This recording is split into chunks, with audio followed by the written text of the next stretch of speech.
የብልት መቆም ችግርና የታይሮይድ ሆርሞን መዛባት ምንድነው የሚያስተሳስራቸው? ሰላም ዶክተር ሜዮን ነኝ። የታይሮይድ ሆርሞን ማነስ የቴስቴስትሮን መጠን መቀነስ ለብልት መቆም ችግርና ለፍላጎት ማጣት ይዳርጋል። በተጨማሪም ታይሮይድ ለልብ ምትና እንዲሁም ለደም ስር ጤንነት ወሳኝ በመሆኑ ችግር ሲኖር ወደ ብልት የሚሄደው የደም ፍሰት ይቀንሳል። ስለዚህ ስንፈተ ወሲብ ብዙ መንስኤዎች ስላሉት ትክክለኛ መንስኤውን በማወቅ ሕክምና ማድረግ ይችላሉ። እናንተም እንደዚህ አይነት ችግር ካስተዋላችሁ ባዮ ላይ ባለው ስልክ በመደወል ቀጠሯችሁ መያዝ ትችላላችሁ። ብልግና ትዳር ፈርሶ ልጆች ተበትነው ሀብት ባክኖ ህይወት አቢዩስ ሲሆን ነው። ያ ነው ብልግና። እውነት ነው የምነግራችሁ። ስለዚህ እውነታውን እንናገር። በትዳር ውስጥም ቢሆን እርስ በርሳችሁም ግልጽነት እየኖራችሁ ስሜታችሁን በግልጽ ተናበቡ። አሁን የትዳር ፍቺ ስንት ፐርሰንት ደረጃ ነው የደረሰው? እንደውም በህግም የሲኦሲ ተወስዶ ወደ ጋብቻ እንዲሄዱ የሚል ህግ ጸድቋል ተብሏል። በትክክል እውነት ለመናገር እንዴት ውስጤ ደስ እንዳለው ይሄን ነገር ስሰማ። ምክንያቱም እኔ የረጅም አመት ምኞቴ ነበረ። የረጅም አመት ትዳር ከባድ ነው። በትዳር ውስጥ ያሉ ችግሮች በጣም ከባድ ናቸው። ህግ ሊፈታው የማይችል ሽማግሌ ሊፈታው የማይችል ብዙ ሰንክሳሮች አሉ። ብዙ የተለባበሱ የማይገለጹ ነገሮች አሉ።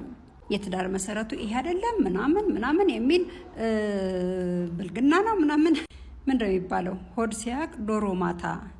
እውነታውን ልባችን እያወቅን ለምን እንሸነጋገላለን? ለምን አለባብሰን ላዩን ማለፍ እንፈልጋለን እንዴ? እስቲ አስቡት። ያለነው እኮ 21ኛ ክፍለ ዘመን ላይ ነው።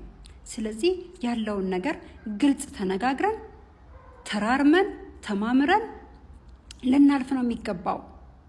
ከምሬ ነው። ይሄን ሀሳብ ሳነሳ ዝም ብዬ አይደለም። የብዙ ቤት ችግር ነው። የብዙ ቤት ከሴትም ከወንድም። እውነቴን ነው።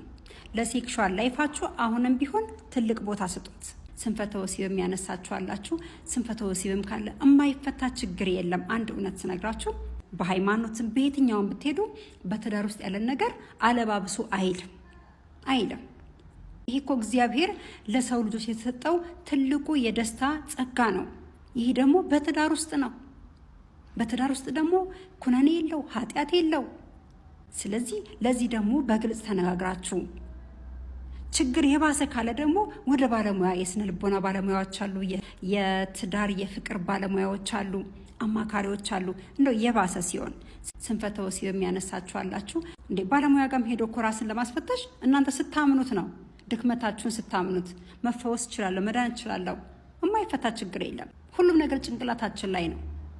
ስለዚህ ያንን በማድረግ እርስ በርስ በመደጋገፍ ባላይ ችግር ካለ ሚስት ላይ ችግር ካለ በግልጽ ተነጋግራችሁ ከናንተ ወደ ተሻለው ደግሞ ወደ ባለሙያ ሄዳችሁ ምክረ ሀሳብን መውሰድ፣ የስነ ልቦና ምክሮችን መውሰድ ከምሬ ነው እንጂ ሴክሹዋል ላይፍ አሁንም ቢሆን የትዳር ትልቁ መሰረት ነው። እውነት ነው ነግራችሁ።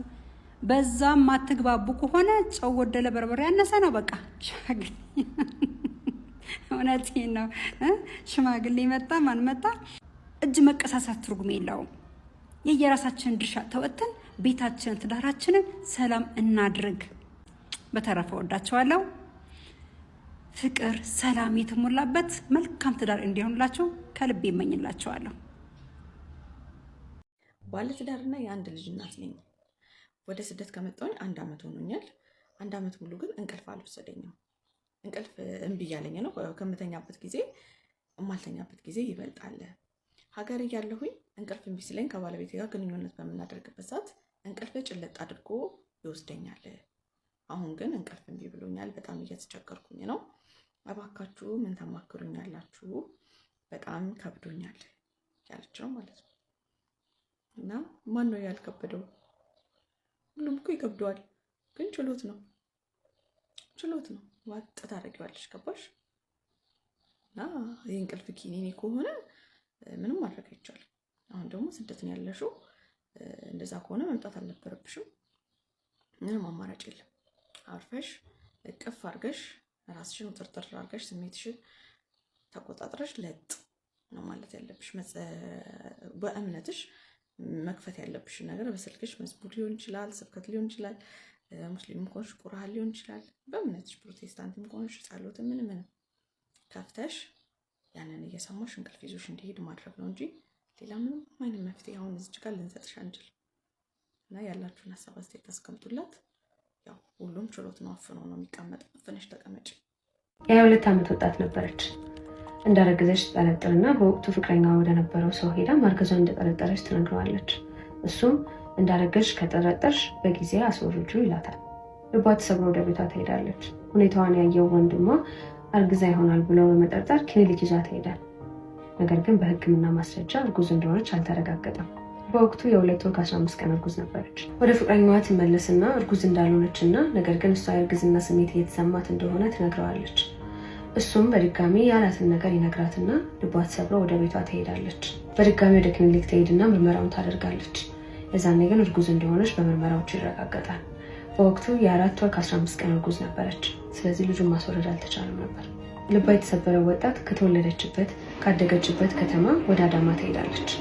ረጅሙን የእርግዝናዋን ጊዜ አዳማ ካሳለፈች በኋላ በኃይለ ማርያም ሆስፒታል ጤነኛ ሴት ልጅ ተገላገለች። የ2 ዓመት ህፃን ልጇን ይዛ ወደ ተወለደችበትና ወዳደገችበት አዲስ አበባ ተመልሳ መጣች። የታሪኩ መጀመሪያ ላይ ክሊኒክ ይዟት የሄደው ወንድሟ እሷ ወደ ትምህርት ቤት እንድትሄድና እሱ ደግሞ ልጇን እንደሚያሳድግላት ተነጋግረው እሷ ወደ ትምህርት ቤት እሱ ደግሞ ልጇን ወደ ማሳደግ ስራ ገባ። የ2 ዓመቷ ልጅ 5 ዓመት ሞልቷታል። ያሳድጋት የነበረውና እንደ አባቷ የምታየው አጎቷ የውጭ ፕሮሰሱ ተሳክቶለት ከሀገር ወጣ። የዛች 5 ዓመት ህፃን ልጅ የአባትነት ጥያቄ እዚህ ጋር ይጀምራል። አባቴ ማን ነው? ለምን ደግሞ አይፈልገኝ? የት ነው ያለው? እያለች እናቷን ማስጨነቅ ጀመረች። እናትም የልጇን ደስታ ነው የምትፈልገውና የሁሉ በደል የደረሰባትን ሰው ሁሉን ነገሯን ዋጥ አድርጋ ለልጇ ስትል ልታናግረው ሄደች። እንደሚያገኛት ተስማማ። አገኛት። በ5 ዓመቷ ያየችው አባቷ 12 ዓመቷ እስኪሆናት ድረስ መልሶ አላገኛት። ያቺ 12 ዓመት ታዳጊ በድጋሚ የአባትነት ጥያቄውን ለእናቷ አነሳች። ለምንድን ነው ከዛን ቀን ጀምሮ አባቴ ፈልጎኝ የማያውቀው? አባቴ ለምንድን ነው አይፈልገኝ? ምን አድርጌው ነው? የሚሉት ብዙ የማንነት ጥያቄዎችን ማንሳት ጀመረች። በድጋሚ እናት የ12 ዓመት ልጇን ለማስደሰት አባትን ፍለጋ ገባች። አገኘችው። አዋራች። ተቀጣጠሩ። የ12 ዓመቷ ህፃን ልጅ በደስታ ልታድ ደረሰች። ጸጉሯን አክስቷ ሰራቻት። ዘነጠች። የተቀጣጠሩበት ቦታ ላይ ልክ ሲደርሱ የእናቷ ስልክ ጠራ። አልመጣም የሚል ስልክ ጥሪ ነበር። በማግስቱ ጠዋት ለእናት ስልክ ተደወለ። የታዳጊዋ አባት ነበረ። ትናንትና መምጣት ያልቻልኩት ከረጅም ጊዜ በኋላ ላያት የነበረችውን ልጅ ማየት ስለፈራው ነው። ስለዚህ ይቅርታ አድርጉልኝ፣ ዛሬ ሰፈር እመጣለሁ ብሎ ስልኩን ዘጋው። ሰፈራቸው ካለ ካፌ ቁጭ ብለው ማውራት ጀመሩ። 5 ደቂቃም እንኳን አልተቀመጠም። ተነስቶ ብድግ ብሎ ሄደ። ደነገጠች። ወደ እናት ዞረችና ከዚህ በኋላ አባቴን አገናኘኝ ያለልሽ እብድ ነው አለቻት። በድጋሚ ስልክ ተደወለ። ልጄን ብቻዋን ማግኘት እፈልጋለሁ፣ እማዋራት የምነግራት ብዙ ነገር አለኝ አለ አባት። ልጅ ግን እኔ ከዚህ በኋላ አባቴን ማግኘት አልፈልግም አለች። እናትም ሁልጊዜ ስለምትኮተኩችኝ ለአንዴና ለመጨረሻ ጊዜ አባትሽን ማግኘት አለብሽ ብላ ተቆጣቻት። ተገናኙ። ቀኑን ሙሉ አብረው ዋሉ። ጋበዛት። ልጅ በጥያቄ አባትን ማጣደፍ ጀመረች። ለምንድነው እስከዛሬ ድረስ ያልፈለግከን? ለምንድነው ከዛን ጊዜ ጀምሮ ተመልሰኛ ጋር አልመጣኸው? እያለች በጥያቄ አጣደፈችው። አባትም ጦርነት እንደነበረና ልጁን ማግኘት እንዳልቻለ ነገራት። ያቺ 12 ዓመት ህፃን ልጅ ሙሉ ለሙሉ አመነችው። ለምንድነው እናትና አባቴ በድጋሚ መኖር የማይችሉት የሚል ሀሳብ መጣላት። ለእናቷ ነገረቻት። እናት ደነገጠች። አባትና እናት ረዘም ያለ ውይይት አደረጉ። እናት ምናልባት ከዚህ ሁሉ ዓመታት በኋላ አባት ተቀይሯል ብላ አሰበች። የልጅነት ፍቅሯ ነውና ከልጇ ሲመጣ ደስ አላት። አብረው መኖር ጀመሩ።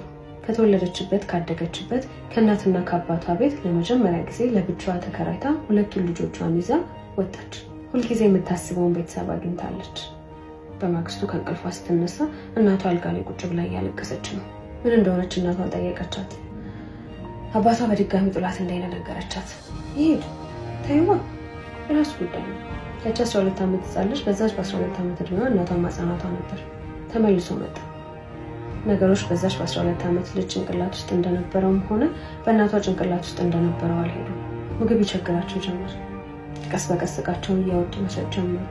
ህይወት እሷ ካደገችበት ከኖረችበት ፍጹም ተቃራኒ ሆነ። በወቅቱ ትንሽ ለነበረው ወንድ ልጇና ለታዳጊዋ ለ12 ዓመቷ ልጇ ስትል ክብሯን ዋጥ አድርጋ ወደ ቤቷ መመለስ እንዳለባት ተሰማት። የ3 ወር የተከፈለው የቤት ኪራይ ሲያልቅ በአይሱዙ ጭናዋ የሄደችው እቃዋን በኩርት ፌስታል ይዛው ተመለሰች። ነገሮች ድብልቅልቅ ነበር ያሉት። እንደዛ እንደ ነፍስ የምትወዳቸው ልጆቿ ተወሰዱባት። ብቻዋን ቀረች። የምትሞት መሰላት፣ የምታብድ መሰላት። ነገር ግን ለራሷ አንድ ነገር ቃል ገባች። እኔ እናት ነኝ፣ እኔ ሴት ነኝ፣ ልጆቼን በድጋሚ መውሰድ አለብኝ። 2ቱንም ልጆቿን አመጣች። መብራት ጠፋ። ስለዚህ በዚህ እንቀጥላለን። የራሷን ስራ መስራት ጀመረች። የዳቦ ስራ ጀመረች። ቀጥሎም የእንጀራ ስራ ጀመረች። እየተሳካላት መስሎ ተሰማት። ደስተኛ እየሆነች መጣች። በድንገት እየሰራቸው የነበረው ስራ ሁሉ ከሰረ። ባዶ እጇን ቀረች። የምታረገው ነገር ሁሉ ግራ ገባት። ነገር ግን ያቺ ትንሽ ልጅ አድጋ ነበር። ኮሌጅ ገባች፣ ተመረቀች፣ ስራ ያዘች። ነገሮች እየተስተካከሉ ይመስላሉ። ደስተኛ ነበሩ። ነገር ግን በድንገት ያቺ ሴት ልጇ ከስራ ተባረረች። አሁን ህይወት ከዜሮ ጀምሯል። ምን ማድረግ እንዳለባቸው አያውቁ። እናቷን የምታበረታ የነበረችው ልጅ ደከመች፣ ድባቴ ውስጥ ገባች፣ አዘነች። ምን ማድረግ እንዳለባት አታውቅ። በድንገት ውጭ ሀገር የሚኖረውና ያሳደጋት አጎቷ ለምን የአጭር ጊዜ የክረምት ኮርስ አትወስጂም በሚል ሀሳብ አቀረበላት። ተስማማች። ኮርስ ወሰደች። ድንገት የስራ ሀሳብ መጣላት። ተስፋ አለመለመ። ለእናቷ ነገረቻት። ወትሮም ከልጅነቷ ጀምሮ የምትተማመንባት እናቷ አንድም እንኳን ሳትጠራጠር የስራ ሀሳቧን ተቀበለቻት። አብሮ መርካቶን ዞሯት፣ እቃ ፍለጋ ተንከራተቱ። በስተመጨረሻም ቢዝነሳቸውን አሳኩ። ያቺ ትንሽ ልጅ ሰው ሁሉ ከኬሚካል ማምለጥ አለበት፣ በተፈጥሮ ነገር ሁሉም ሰው መዋብ አለበት ስትል ስሙን ናቹራልስኬፕ ብላ ሰየመች። ይሄ በጥቂቱ የኔና የእናቴ ታሪክ ነው። እናንተስ ታሪክ ምንድን ነው? እያንዳንዳችን የሚነገር ታሪክ አለን። እያንዳንዳችን ጀግና አለን። እያንዳንዳችንም ጀግኖች ነን። እንኳን ለሴቶች ቀን በሰላም አደረሳችሁ። የሴቶች ቀንን በማስመልከት ለእናንተ ለጀግኖቹ ሴቶች ዲስካውንት አዘጋጅተንላችኋል። የእናንተን ታሪክ ከስር ኮሜንት ሴክሽን ላይ ማስቀመጥ ትችላላችሁ። ለ3 እድለኛ ሰዎች ሙሉ የ5000 ብሩን ፓኬጅ ጊቫዌይ ይሰጣችኋል። የዲስታንስ ሪሌሽን ላይ ያላችሁ ሰዎች በጣም ጥንቃቄ የሚፈልግ ህይወት ነው ያላችሁ፣ ባንቺ በኩልም በዛ ሰው በኩልም። በዛ ላይ ደግሞ አንድ እዚህ ጋር የምጨምርላችሁ አንድ ነገር ምንድነው፣ ሰው ገደብ ቢኖረው። አሁን አንዳንዶቹ በቃ ውጭ ሀገር ይኖራሉ፣ 2-3 ሚሊዮን ብር አውጥተው በአመት አንዴ ይመጣል። ያ ነገር ራሱ ተስፋ ነው። ነገር ግን ምንም ተስፋ ከሌለውና አመት 2 አመት 3 አመት በቃ መስራት አለብኝ ገንዘብ ከማባክን በየጊዜው ከመጣ ብሎ ያን ነገር እየገፋው በሄደ ቁጥር በጣም በሚገርም ሁኔታ ከሚያጣው ገንዘብ በላይ ልጅቷን ያጣታል፣ ራሱን ያጣል፣ ሚስቱን ያጣል። መካከል ላይ ለምትጠፋው ገንዘብ 2 አመት 3 አመት መጠበቅ ከቻለች ምንም ችግር የለም። የሚሰራው ለሷ ነው፣ የምትሰራው ለሱ ነው። ነገር ግን ሁለቱ መካከል ይሄ የሚጠፋውንም ፍቅር ማሰብ አለባቸው። ገንዘቡ ብቻ አይደለም። ገንዘቡ ልክ እንደመጣ አንተና እሷ አንድ ላይ መሆን ባትችል፣ እኔ ለሷ ብለው ተነጋግረው ሄዱና ወደ ውጭ ሀገር፣ እዛ ከሄደ በኋላ ገንዘቡን በሚሊዮን ሰራ፣ እሷም ገንዘብ አገኘ፣ እሱም ገንዘብ አገኘ። የነሱ ህይወት ግን መቀጠል አልቻለም። ዴት ናይት የሚባለው ኮንሰፕት አሁን በጣም ብዙ እየተስፋፋ ያለ ኮንሰፕት ነው። ዴት ናይት ማለት በሳምንት አንድ ጊዜ ወይም በወር አንድ ጊዜ ሊሆን ይችላል፣ ወይም በ2 ሳምንት እናንተ እንደፈለጋችሁት ማለት ነው። ጊዜ ቀጥራችሁ ባለትዳሮች ወይም ሪሌሽንሺፕ ውስጥ ያሉ ሰዎች በውስጣቸው ስላለ ነገር ጠለቅ ያለ ኮንቨርሴሽን ወይም ጠለቅ ያለ ንግግር የሚያደርጉበት ጊዜ ነው ማለት ነው። ጆርዳን ፒተርሰን የሚባል አንድ የሳይኮሎጂ መምህር እንደውም እንዳሉት ከሆነ 90 ደቂቃ ስፔሻሊ በሳምንት 90 ደቂቃ ያክል ባልና ሚስት ወይም ሪሌሽንሺፕ ውስጥ ያሉ ሰዎች በሳምንት ውስጥ ስላላቸው ነገር ዲፕ ኮንቨርሴሽን፣ ስለ ምግብ፣ ስለ መጠጥ ምናምን አይደለም፣ ግን በውስጣቸው እያሰላሰላቸው ስላሉት ነገሮች ለ90 ደቂቃ ያክል ቢነጋገሩ ሪሌሽንሺፓቸው ወይም ትዳራቸው ጥሩ ይሆናል የሚል ግምት አላቸው። እናንተ እንዲህ አይነት ተሞክሮ አላችሁ? ካላችሁ ኮሜንት ሴክሽን ላይ አጋሩ። ለሴት ልጅ ደውለህላት ካላነሳችልህ፣ ቴክስት ጽፈህላት ካልመለሰችልህ፣ አባቴ ምንድነው የምጠብቀው? ተዋት በቃ። የምሬ ነው ምልታዋ። የርቀት ፍቅርን መጀመር የሌለባችሁ ሰዎች ምን አይነት ሰዎች እንደሆናችሁ ልንገራችሁ። የመጀመሪያው መታገስ የማትችሉ ሰዎች፣ ትዕግስት የሌላችሁ ሰዎች እንዲህ ብላችሁ እንዳትጀምሩ። ሁለተኛ ደግሞ በጣም የምትበሳጩ ሰዎች፣ በሆነው ባልሆነው ብስጭት የምትሉ ሰዎች እንዲህ ብላችሁ እንዳትጀምሩት። ምክንያቱም የርቀት ፍቅር ስትጀምሩ እንደነበረው ሃይ እንዳይመስላችሁ። በጣም ትፈተናላችሁ፣ በጣም ዋጋ ትከፍላላችሁ ከሚባለው በላይ። ስለዚህ ወንድ ከሆንክ አባቴ ስልክ ደውለህላት ዌይቲንግ በገባው ቁጥር እንዴ ማን ነው የደወለው ብለህ በቃ ምን አለፋ ጸጉርን መንጨት ነው። ሴት ከሆነች ደግሞ እንግዲህ ያው ጥቁር ጃኬቷን ለብሳ እየየ ማለቷ ነው። ስለዚህ የርቀት ፍቅር ስትጀምሩ ተረጋግታችሁ አስባችሁ ነገራችሁን ለእግዚአብሔር ሰጣችሁ መጀመሪያ ያለባችሁ እንጂ ሃይ ብለ እንደጀመርከው ሃይ ብለ ልትጨርስ እንዳይመስል። እነዚህ 5 ነገሮች ሪሌሽንሺፓችሁ ውስጥ ካለ እመኑኝ ቆየም ዘገየም ትጋባላችሁ። በአምስተኛ ደረጃ የግል ህይወታቸውን ታከብራላችሁ። which means አሁን ለምሳሌ ጓደኞች ይኖሯቸዋል፣ መስራት ያለባቸው ጊዜ አለ። so you're not going to be the jealous type የገባሽ የተወጣሽ or something like that። ሁለታችሁም ታከብራላችሁ የግል ህይወታችሁን። ጓደኞቻቸው ጋር ጊዜ ማሳለፍ ካለባችሁ ያን ታከብራላችሁ። መስራት ካለባቸው አላ ያን ታከብራላችሁ። የሆነ 24/7 ለምን እኔ ጋር ታውኝ ለምን እኔ ጋር ትሆኝም ምናምን የሚባሉ ነገሮች የሉም ማለት ነው። አራተኛ ራሳችሁ መሆን ስችሉ ፓርትነራችሁ ጋራ ራሳችሁ መሆን ስችሉ ማለት አሁን ለምሳሌ ሁሉም ሰው ኢንሴኩሪቲ አለበት ራይት ሜቢ ለበሰው ሊኖር ይችላል አይ ዶንት ኖ ብቻ ግን ምንም አይነት ኢንሴኩሪቲ አይሰማችሁም ከዛ ጋር ስትሆኑ ነው እንደፈለጋል ለላ ሰው የምትደብቁት ነገር ለዛ ሰው አትደብቁትም ቴክኒካሊ you're so comfortable ራሳችሁ መሆን። በሶስተኛ ደረጃ እና my favorite one actually ይሄኛው ነው you still flirt with each other። አንዳንድ ሰው ምን ይረሳል ብዬ አስባለሁ ገና ለገና boyfriend and girlfriend ስለሆናችሁ ፍለርት ማድረግ የለባችሁ ማለት አይደለም። you guys need to flirt አላ አሁን ቢሆን እርስ በርስ በቃላ ፐርሲው የምትደራረጉ መምሰል አለባችሁ። ፍለርት ማድረግ ያስፈልጋል። ገና ለገና አብረን ሆንና ፍለርቱ ምን ያስፈልጋል የኔ ናት የኔ ነው ብሎ ነገር የለም ማለት ነው። Number 2 you don't need to prove your relationship ውስጥ እንዳላችሁ አክሽናችሁ ባይዘው ያወራል። የግድ በቃ ጨንቃችሁ ተጠባችሁ ምናምን አይደለም ለሰው ማሳየት ያለባችሁ። በቃ love and affection መከባበር ራሳችሁ እርስ በርስ በምትሰጣጡት ነገር ፕሩቭ ማድረግ ትችላላችሁ ለሌሎች ሰዎች ማለት ነው እንጂ ራሳችሁ አስባችሁበት ምን ብላችሁ መሆን የለበትም። Number 1 good communication በጣም ኃይለኛ ኮሚኒኬሽን ያስፈልጋል በመሃላችሁ ማለት የምትደባበቁ ነገር መኖር የለበትም። እርስ በርስ ኮሚኒኬት ማድረግ መቻል አለባችሁ። ሁሉንም ነገር ተነጋግራችሁ መፍታት አለባችሁ። ኢቭን ችግር ሲፈጠር ተነጋግራችሁ መፍታት አለባችሁ and everything good communication is a key so እነዚህ 5 ነገሮች ሪሌሽንሺፓችሁ ውስጥ ካለ you feel me መጋባታችሁ አይቀርም ግን ሰርግ እንዳረሱኝ ላይክ ሼር ፎሎ ውሽማዋ አድርጎ ሊያስቀምጣት የነበረውን ፍቅረኛዋን ኢኮኖሚካሊ አሽመድምዳ የምትፈልገውን ያህል ገንዘብ ተቀብለው ስለሸሸችው ጓደኛዬ ታሪክ ነው የምነግራችሁ። ማርች 8 ስለሆነ ነው ዛሬ የሷን ነገር አንስቼ የማወራችሁ። ጠዋት ነበር ላወራችሁ ያሰብኩት ግን ግዴታ የሷን ፍቃድ ማግኘት ነበረብኝና ቀኑን ሙሉ እሷን እያስፈቀድኳት ነበር ያልኩት እና አሁን ልነግራችሁ ነው። አዳምጤ ሳስበው በጣም የሚያስቀኝ ታሪክ ነው። እናላችሁ በአጋጣሚ ተዋወቁ። በጣም የሚዋደዱ ፍቅረኛሞች ነው። ወደ አመት ከ6 ወር ያህል አብረው ቆዩ። ከዛ በኋላ ይሄ አመት አልቆ ጾም ከተፈታ በኋላ እንጋባለን ምናምን ብለው ነው የሚያስቡት። ሁለቱም የሚያወሩት እንደዛ ነው።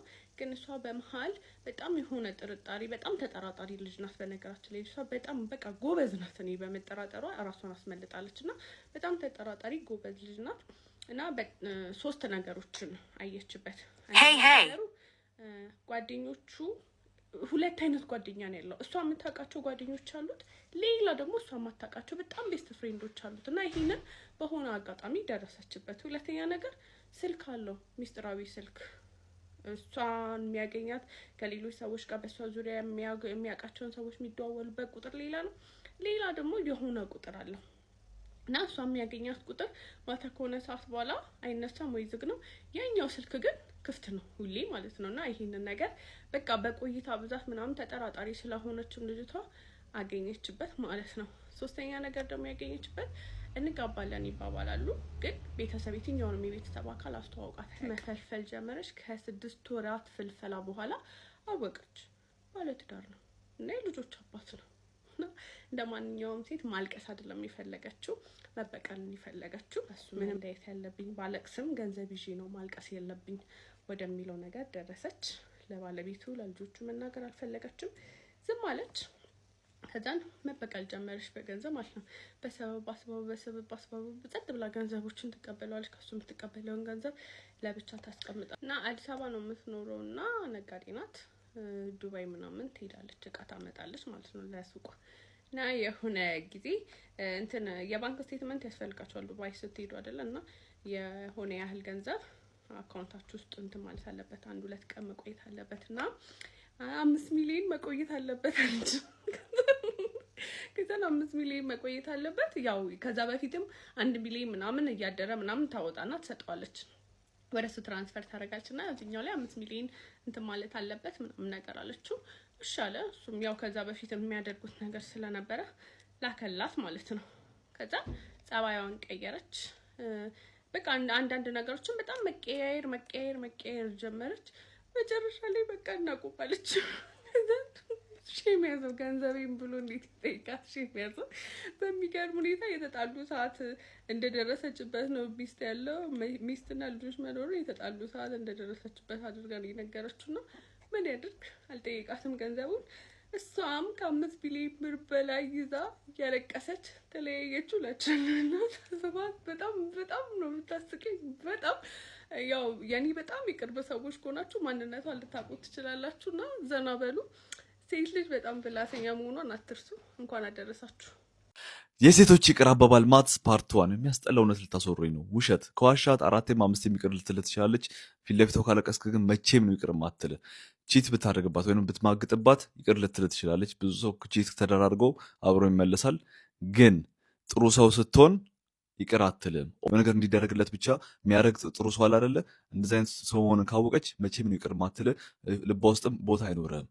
ስትዘጋት ኢግኖር ብታረጋት 2 ወር 3 ወር 4 ወር ብትዘጋት ምንም አትልም። በኋላ ይቅርታ ነገር ጊዜው ነው ስትላት ይቅር ልትልህ ትችላለች። ግን ስሜትን መቆጣጠር ማትችል ከሆነ መቼም ይቅር አትልም። አንተ ከሱ የበለጠ ኢሞሽን ካለ ይሄ ደግሞ ግንፍል የሚሉት ነገር አለ አይደለ? አንተ የሚገንፍልብህ ከሆነ እንደ ወንድ ይቅር አትልም፣ እንደ ወንድም አታይህም። ከተቆጣት ወይም ደግሞ የቀልድም ትዳር ላይ ሆነው እንዲቸብ የሚደራረጉ ሰዎች አሉ አይደለ? ከተቆጣት ወይ ደግሞ እንደዚህም ቸብ አርጋት ይቅር ልትልህ ትችላለች። ብዙ ሚስቶች ባለትዳሮች አብረው ተመልሰዋል ከእንደዚህ ከቸብ በኋላ። ግን ደባሪ ከሆንክ ላይክ እንዲህ ቦሪንግ የሆነ ላይፍ ከሆነ ሁሉ ላይፍን አሳይታሃት በቃ የምታደርገውን እያንዳንዱ ስቴፕን የምታውቅ ከሆነ አንተ ላይፍ ላይ የሚያጓጓት ነገር ከሌለ ድጋሚ አንተ ላይፍ ውስጥ ምንም የምትፈልገው ነገር ስለማይኖር ቻው ነው የምትልህ እና ይቅር አትልህ። በእነዚህ ነገሮች ማልቀስ፣ ጥሩ ሰው መሆን፣ ስሜትን መቆጣጠር ለመቻል ደባሪ መሆን። እነሱ የሚነግሩን አትዋሹን፣ አትማግጡብን፣ አትዝጋን፣ አትቆጡን ነው። ግን እነዚህ ናቸው ዋናዎቹ። እውነቴን ይህ ማለት ግን ዋሻት፣ ማግጥባት፣ ዝጋት ወይም ደግሞ ተቆጣት ማለት አይደለም። አንዳንድ ጊዜ የራሳቸውን ክብር የሚያውቁ ደግሞ ፈጣሪያቸውን የሚፈሩ ሴቶች ስላሉ ማለት ነው። ስለዚህ ተስፋ እንዳቆርጡ ፓርቱ የምንፈልገውን ፎርማሊቲ ናርስ ሌትስ ኮፒ ሳውት። ሴቶች ከእንደዚህ አይነት ወንድ ራሳችሁን ጠብቁ። ያጋጠመኝ እውነተኛ ታሪክ ስለሆነ እስከ መጨረሻው በጥሞና ስሙኝ። ምንም ጊዜ ያህል በኢንስታግራም ማውራው የሆነ ልጅ ነበረና እንገናኝ ይለኛል ብዙ ጊዜና ለምን ሁሌ እምቢላለሁ ብዬ ባለፈው ለመገናኘት ወሰንና እኔ እንደምታውቁት የናዝሬት ልጅ ነኝ። ፖስታ ቤት ትልቁ ፑል ቤት እዛ እየተጫወቱ ከጓደኞቼ ጋር ምናምን ነገር መጣ። ከዛም በኋላ ሲመጣ ፊቱን ክስክስ አድርጎት ነው የገባው። ገና በቃ ፈርስት ዴት ላይ እንደሚሆነው ምናምን ነገር አለ። ፊቱን ለክስክስ አድርጎት ምናምን ነገር ገባ። ሰላም ምናምን ተባባልና አንድ ዝብሪች ልጨርስ ምናምን ነገር ቢሆን ቁጭ ብሎ እየጠበቀኝ በቃ እየጮኩ ነበር እንዳልኳችሁ እየተጫወትን ነበርና እንትን አስተናጋጇን ጠራኋትና ቀዝቀዝ ያለ በደሌ ያምጭልኝ አልኳት። ከዛም በኋላ በደሌውን ስታመጣ አስተናጋጇ እንትኑን ረስታችሁ ይሄ መክፈቻው ማለት ነው። ከዛ ከምትለፋ ምናምን ነገር አልኩኝና አምጪው የተቀበያ በጥርሴ ከፈትኩትና ጠጥት አደረኩኝ። ከዛ ልጁ ዞር ብዬ ሳይው ሰዓት ጎርሶ ሰዓት ለብሶ ሊመታኝ ምን ቀረው? ሰው በሆዴ ሲገምተኝ አልወድም። ከዛ ግልምጥምጥ አረገኝና በቃ እኔ ምንም አልመሰለኝም። ጨዋታችን ምናምን እንዳለቀ ኳስ ነበር ደግሞ መደግፎት ቲም አጉል ቀን ነው በቃ እየጨቀጨቀኝ ስለሆነ እሺ ብዬ ተቀጣጠርኩ። አጉል ቀን ወደማይበት ቦታ ይዤው ሄድኩኝና ኳስ አየ። ልክ ኳሱ ከዛ ሲያልቅ የኔ ቲሞች እኔ የምደግፈው ቡድን አሸነፈ። እሽ ኮኮ አርገኝና ወይ ገላ አስጨፍረኝ አልኩት። እምቢ አለኝ። ሬድ ፍላግ ይሄ በቃ እዚህ ጋር ሴቶች አንዳንዴ እንታወራለን። የምር ወይ ገራ ካላስጨፈረኝ ምንድነው ጥቅሙ? ሄደጅ አልኩኝና አታስጨፈረኝ ነው ነገር አልኩት። አዎ ከዛ እዚህ ጋር በቃ ጉዱሌው ብዬ ነው እንጂ ገና ያኔ ፑል ቤት እግሩ ሲገባ ድንግጥ ብሎ ራሱ ሲያይ አንድ ሬድ ፍላግ፣ ሁለተኛ በደሌ ስጠጣ፣ ሶስተኛ በጥርሴ ስከፍት፣ አራተኛ ወይ ገራ አላስጨፍርም ማለት እኔ ከዚህ በኋላ የሚያገኝህን ሰው ጠብቅ እያልኩኝ ደብሮኛል። ልጁ ግን ቂም አልያዝኩም። በቃ ጋቢና ምናምን ነገር ይመችሻል አድርጌ ልጅ ምናምን ነገር አልኩኝና ከዛ አሁን አንድ ሳምንቱ ከደወለ ማለት ነው እኔ እንኳን ከህይወት ያስወጣው። ግን በቃ ሴቶች ተማሩ። አንዳንዴ በደስታችን የማይደሰት ሰው ምናምን ነገር ህይወታችን ውስጥ ምንም ጥቅም የለውም። ራሳችሁን ጠብቁ ለማለት ነው። አመሰግናለሁ። ያገቡ ሴቶችም ሆነ ገና አላገቡም ሆነ ለሁሉም ማለት ነው ትዳር ውስጥ ወሳኝ ነገር አንደኛ ምንድነው? ከባልሽ ቤተሰቦች ራቅ ብለሽ ኑሪ። ርቀትሽን ጠብቀሽ ፈጣሪ ወይም ደግሞ ጥያቸው ሳይሆን ርቀትሽን ጠብቀሽ መሄድ ባለብሽ ሰዓት ብቻ እየሄድሽ ኑሪ። ሁለተኛ ትዳርሽ ውስጥ ቤተሰብሽን የራስሽን ቤተሰብ አታስገቢ። እኖራለሁ ካልሽ ትልቅ ደረጃ ተዳርሳችሁ የሰው እገዛ የሚያስፈልግሽ ከሆነ ነው እንጂ ትዳርሽ ውስጥ ቤተሰብሽን አታስገቢ። ይሄን ሁለቱን ነገር በስነ ስርዓት እንትን በይበት። በቃ ቀይ መስመር አድርገሽ በስነ ስርዓት ያዣቸው።